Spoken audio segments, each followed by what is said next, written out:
বন্ধুরা, আশা করি তোমরা সবাই ভালো আছো। তো আমার চ্যানেলে তোমাদের সবাইকে স্বাগতম। তো আজ আমি তোমাদের জন্য উচ্চ মাধ্যমিক ভূগোল থেকে কিছু গুরুত্বপূর্ণ এমসিকিউ টেস্ট কিন্তু তোমাদের সামনে তুলে ধরছি। প্রত্যেকটা প্রশ্ন যেমন ইম্পর্টেন্ট তেমন পরীক্ষাতে কিন্তু আসার মতো প্রশ্ন আজকের আলোচনায় তোমাদের সামনে যে প্রশ্নগুলো রয়েছে। এর আগে তোমরা জানো যে তোমাদের মোস্ট ইম্পর্টেন্ট যে কোশ্চেনগুলো সেই প্রশ্নগুলো কিন্তু শেয়ার করেছি। এছাড়াও প্রত্যেকটা অধ্যায়ভিত্তিক আলোচনা করেছি, কী কী এমসিকিউ কোশ্চেন আসবে, মোস্ট ইম্পর্টেন্ট এমসিকিউ, সেগুলোও কিন্তু তোমাদের সামনে তুলে ধরেছি। আজ ঠিক সেরকমই গুরুত্বপূর্ণ তোমাদের পরীক্ষাতে যেমন প্রশ্ন আসে, তোমরা জানো যে তোমাদের পরীক্ষাতে 21টা এমসিকিউ প্রশ্ন আসে এবং এই এমসিকিউ প্রশ্নের উত্তর কিন্তু তোমাকে সঠিকভাবে দিতেই হবে ভালো মার্কস পাওয়ার জন্য। ঠিক সেরকমই গুরুত্বপূর্ণ 21টি এমসিকিউ প্রশ্ন নিয়ে আজকের এই আলোচনা। প্রশ্নগুলো যেমন ইম্পর্টেন্ট তেমন প্রশ্নগুলো মন দিয়ে শুনবে, নিজেরা উত্তর করার চেষ্টা করবে এবং আমি কিন্তু প্রশ্ন বলার সঙ্গে সঙ্গেই উত্তরগুলো তোমাদের শেয়ার করব, উত্তরগুলো মিলিয়ে নেবে। যদি কোনো উত্তর জানা না থাকে তাহলে কিন্তু অবশ্যই সেটাকে মনে রাখবে বা খাতায় নোটস করে রাখবে, কারণ পরীক্ষাতে এই ধরনের প্রশ্ন আসতে পারে। চলছি বা আমরা সরাসরি শুরু করছি আমাদের আজকের মক টেস্ট পর্ব। আমাদের মক টেস্টের প্রথম প্রশ্ন, পৃথিবীর দীর্ঘতম রেলপথটির নাম কি? এটা কিন্তু খুবই একটা সহজ প্রশ্ন। ট্রান্স ককেশীয় রেলপথ, ট্রান্স ক্যাস্পিয়ান রেলপথ, ট্রান্স সাইবেরিয়ান রেলপথ, ট্রান্স হিমালয়ান রেলপথ। তো পৃথিবীর দীর্ঘতম রেলপথের নাম কি, এটাই হলো প্রশ্ন। তো তোমরা অনেকেই কিন্তু উত্তরটা জানো বা অনেকেই জানো না। যদি জানা থাকে তাহলে তো ওয়েলকাম, আর যদি না জানা থাকে অবশ্যই কিন্তু মনে রেখো ট্রান্স সাইবেরিয়ান রেলপথ হলো পৃথিবীর দীর্ঘতম রেলপথ, অর্থাৎ অ্যান্সার হলো উত্তর সি। পরবর্তী প্রশ্নে আমরা চলে আসি। কোনো শহরের মোট জনসংখ্যা 10 লক্ষের বেশি হলে তখন তাকে কি বলা হয়? নগর, মেগা সিটি, মহানগর নাকি মহাপুঞ্জ? এই প্রশ্নের উত্তরটা আমি তোমাদের দেব না, কারণ আমি বলবো যে এই প্রশ্নের উত্তরটা তোমরা কমেন্টে দেওয়ার চেষ্টা করো। একদম সহজতম প্রশ্ন, এই প্রশ্নের উত্তরটা আমি তোমাদের দেবো না। তোমরা কমেন্টের মাধ্যমে উত্তরটা জানাবে যে কোনো শহরের মোট জনসংখ্যা 10 লক্ষের বেশি হলে তাকে কি বলে, কারণ একদম সহজ প্রশ্ন, একদম সহজ প্রশ্ন। পরবর্তী প্রশ্ন চলে আসি। একটি দ্বৈত নগরের উদাহরণ কি? দ্বৈত নগর মানে কোনো নদী বা পাহাড় যদি মাঝখানে অবস্থান করে, দুই পাশে গড়ে ওঠা একই সমসাময়িক দুটো শহর, সেই ধরনের শহরকে বলা হয় হচ্ছে দ্বৈত নগর। তো যাই হোক, সিমলা, মানালি, শিলিগুড়ি, দার্জিলিং, কলকাতা, হাওড়া, কেদারনাথ, বদ্রীনাথ, এর মধ্যে দ্বৈত নগরের উদাহরণ কোনটি? তো উত্তরটা আমি তোমাদের সামনে শেয়ার করি। উত্তরটা হচ্ছে কি কলকাতা, হাওড়া, যেটাকে কিন্তু দ্বৈত শহর বলা হয়। আরও একটা মনে রেখো, হায়দ্রাবাদ এবং সেকেন্দ্রাবাদ, যেটাকেও কিন্তু দ্বৈত নগর বলা হয়। চলে আসবো আমরা তার পরবর্তী প্রশ্নে। বিশ্বের সবচেয়ে বড় মোটরগাড়ি নির্মাণ কারখানাটি কোথায় অবস্থিত? বিশ্বের সবচেয়ে বড় মোটরগাড়ি নির্মাণ, সাংহাইতে, মিচিগানে, লস অ্যাঞ্জেলসে নাকি ডেট্রয়েটে? বিশ্বের সবচেয়ে বড় মোটরগাড়ি নির্মাণ কারখানা কোথায় অবস্থিত? তো তোমরা উত্তরটা রেডি করে ফেলেছো, আমি এবার উত্তরটা বলে দিই। উত্তরটা হলো ডি দাগ, অর্থাৎ ডেট্রয়েটে কিন্তু বিশ্বের সবচেয়ে বড় মোটরগাড়ি নির্মাণ কারখানা রয়েছে। চলে যাব পরবর্তী প্রশ্নে। ভারতের প্রাচীনতম লৌহ ইস্পাত শিল্পকেন্দ্রটি কোথায়? ভদ্রাবতী, দুর্গাপুর, জামশেদপুর, কুলটি? প্রশ্নটা বুঝবে। ভারতের প্রাচীনতম লৌহ ইস্পাত কেন্দ্র, ভারতের সবচেয়ে প্রাচীনতম যেটা লৌহ ইস্পাত কেন্দ্র, এর মধ্যে কিন্তু যেটা রয়েছে সেটা কিন্তু তোমাকে উত্তরটা করতে হবে। আবারও বলছি, ভদ্রাবতী, দুর্গাপুর, জামশেদপুর, কুলটি সব থেকে প্রাচীনতম কোনটা? উত্তরটা আমি শেয়ার করি। উত্তরটা মনে রাখবে, কুলটি, যেটা হচ্ছে ভারতের প্রাচীনতম লৌহ ইস্পাত শিল্পকেন্দ্র। ঠিক আছে, উত্তর ডি দাগ। পরবর্তী প্রশ্নে আমরা চলে আসি। ভারতের একটি উদীয়মান শিল্পের নাম কি? একদম সহজতম প্রশ্ন। ইঞ্জিনিয়ারিং শিল্প, তথ্য প্রযুক্তি শিল্প, কাগজ শিল্প, লৌহ ইস্পাত শিল্প। অনেকেই ভাবছো যে উদীয়মান শিল্প তো এর মধ্যে নেই, বা উদীয়মান শিল্পে কোনটা হবে, কিন্তু উদীয়মান শিল্প কাকে বলে সেটা কিন্তু তোমাকে বুঝতে হবে, তারপরেই কিন্তু সেই ক্লাস 10 লেভেলের ভাবনাটা ভাবলে কিন্তু হবে না, একটু উপর লেভেলের ভাবতে হবে যে উদীয়মান শিল্প জিনিসটা কি। অর্থাৎ যে শিল্প নতুন করে ডেভেলপমেন্ট হচ্ছে, হঠাৎ করে উত্থান ঘটছে, সেই শিল্পকেই বলা হচ্ছে উদীয়মান শিল্প। তো সেই শিল্পটার মধ্যে কোনটা? ইঞ্জিনিয়ারিং, তথ্য প্রযুক্তি, কাগজ শিল্প নাকি লৌহ ইস্পাত শিল্প? মোস্ট ইম্পর্টেন্ট একটা প্রশ্ন, এবং অপশানগুলো দেখেই একটু চমকে যাওয়ার মতো অবস্থা। তো যাই হোক, উত্তরটা তোমরা রেডি করে ফেলেছো, আমি এবার উত্তরটা শেয়ার করি। উত্তরটা হচ্ছে বি দাগ, অর্থাৎ তথ্য প্রযুক্তি শিল্প, যেটা কিন্তু ভারতের বর্তমানে একটি উদীয়মান শিল্পের উদাহরণ। পরবর্তী প্রশ্ন, সবুজ বিপ্লব কথাটি সর্বপ্রথম কে ব্যবহার করেন? এটা খুব ইম্পর্টেন্ট প্রশ্ন। ডক্টর হাসার, ডক্টর এন আর্নেস্ট, ডক্টর বোল্ডগ, ডব্লিউ.এস. গ্যাট। তো এই যে সবুজ বিপ্লব কথাটি প্রথম কে ব্যবহার করেছিলেন, এই প্রশ্নটা কিন্তু আমি টেস্ট পেপার সলভ করিয়েছিলাম কিছুদিন আগে, সেখানেও কিন্তু তোমাদের সামনে আমি সলভ করেছিলাম।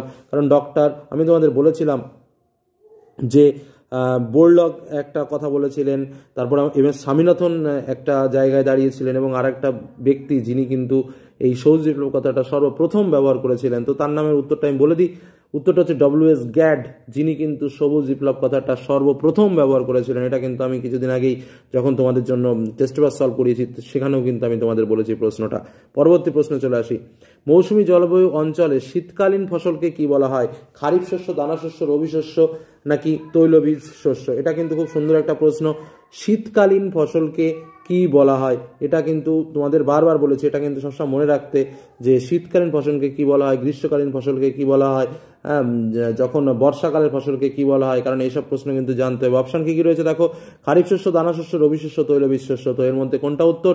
মৌসুমী জলবায়ু অঞ্চলে শীতকালীন ফসলকে কি বলা হয়? উত্তরটা বলে দিই, উত্তরটা হচ্ছে রবি শস্য, অর্থাৎ উত্তর সি দাগ। পরবর্তী প্রশ্নে চলে আসি। ভারতের প্রধান ধান গবেষণা কেন্দ্রটি কোথায় অবস্থিত? খুব সুন্দর একটা প্রশ্ন এবং সহজ।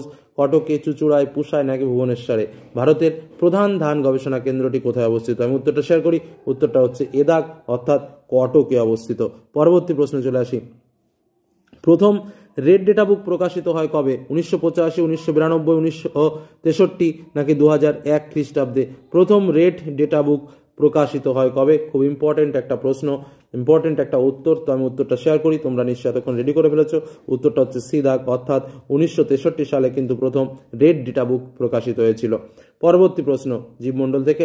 বাস্তুতন্ত্র শব্দটি প্রথম কে প্রয়োগ করেন? বাস্তুতন্ত্র শব্দটি প্রথম কে প্রয়োগ করেন? ট্যান্সলে, ওডাম, ডিকাস্টি নাকি সেজে ব্যারো? এটা অপশন দেখেই কিন্তু অনেকে উত্তর করে দিতে পারছো। তবে ট্যান্সলে আর ওডামের ভেতরে জানি যে তোমরা মাঝে মাঝে ভুলভাল করে ফেলো, তবে মনে রাখবে সবসময় বাস্তুতন্ত্র সঙ্গে সবসময় মিলবে হচ্ছে কি? ট্যান্সলে, অর্থাৎ উত্তর হচ্ছে এ দাগ। বাস্তুতন্ত্র শব্দটা প্রথম ব্যবহার করেছিলেন কে? বিজ্ঞানী ট্যান্সলে। পরবর্তী প্রশ্ন।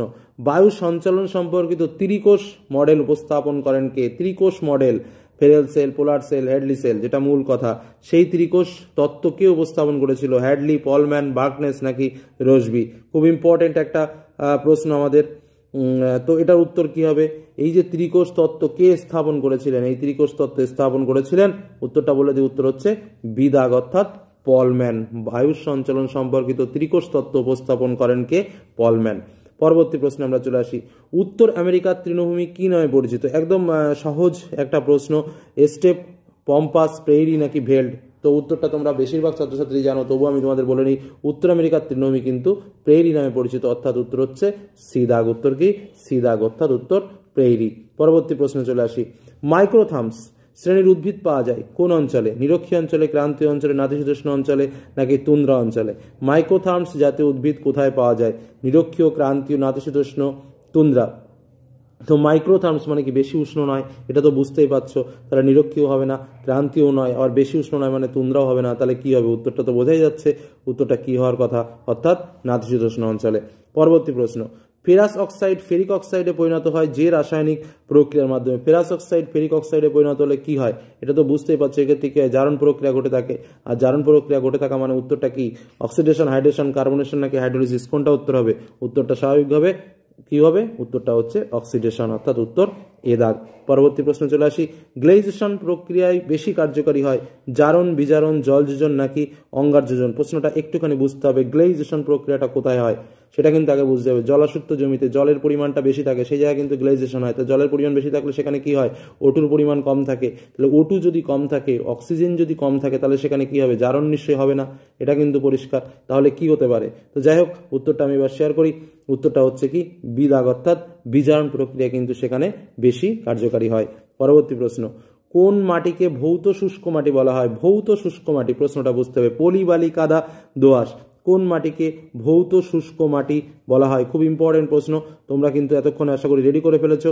উত্তরটা আমি বলে রাখি, উত্তরটা হচ্ছে বালি মাটিকে বলা হয় ভৌত শুষ্ক মাটি। মনে থাকবে, বালি মাটিকে বলা হয় ভৌত শুষ্ক মাটি। পরবর্তী প্রশ্নে আমরা চলে আসি।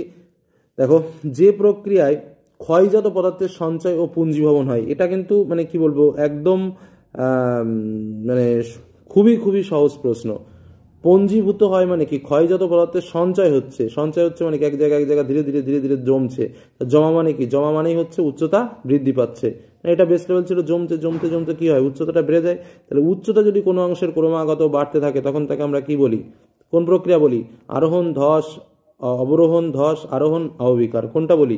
স্বাভাবিকভাবে উচ্চতা বৃদ্ধি পেতে থাকলে তখন তাকে আমরা আরোহণ বলি। তাহলে উত্তর হচ্ছে সি দাগ। পরবর্তী প্রশ্ন। ভাদশ স্তরে যে অংশের মাটির কণাগুলো পৃষ্ঠটানের প্রভাবে জল দ্বারা আবৃত থাকে তাকে বলা হয় কি?